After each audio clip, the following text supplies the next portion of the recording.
The expected withdrawal will be the latest move by the Trump administration to remove the U.S. from a major global treaty. The United States announced its intention on Thursday to withdraw from the 35-nation Open Skies Treaty, allowing unarmed surveillance flights over member countries, the latest move by the administration of U.S. President Donald Trump to pull the country out of a major global treaty. The administration said Russia has repeatedly violated the pact's terms. Senior officials said the pullout will formally take place in 6 months, based on the treaty's withdrawal terms. I think we have a very good relationship with Russia. But Russia didn't adhere to the treaty. So until they adhere, we will pull out, Trump told reporters. He said there was a very good chance we'll make a new agreement or do something to put that agreement back together. Russia said the U.S. withdrawal from the Open Skies Treaty will affect the interests of all of its participants, who are also members of NATO, according to the RIA state news agency. Russia has not violated the treaty, and nothing prevents the continuation of talks on technical issues that the U.S. says are the violations by the Russian side. RIA quoted Russian Deputy Foreign Minister Alexander Grushko as saying, "New round of nuclear negotiations?"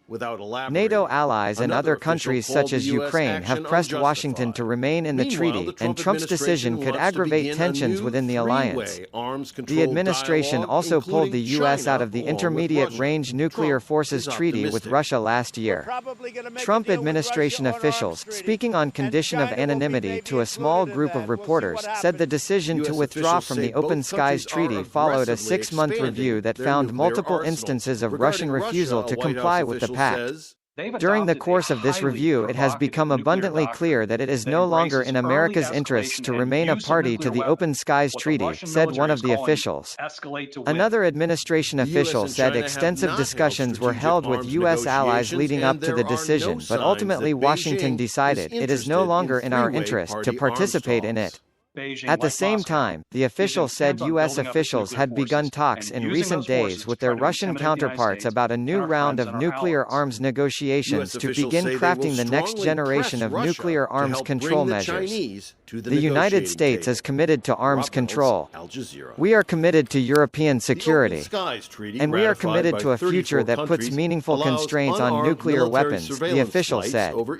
Some experts worry that a U.S. exit from the Open Skies Treaty, which will halt Russian overflights of the U.S., could prompt Moscow's withdrawal, which would end overflights of Russia by the remaining members, weakening European security at a time when Russian-backed separatists are holding parts of Ukraine and Georgia. Trump's decision to leave the treaty is premature and irresponsible, said Daryl Kimball, the head of the Arms Control Association. The Open Skies Treaty, proposed by U.S. President Dwight Eisenhower in 1955, was signed in 1992 and took effect in 2002.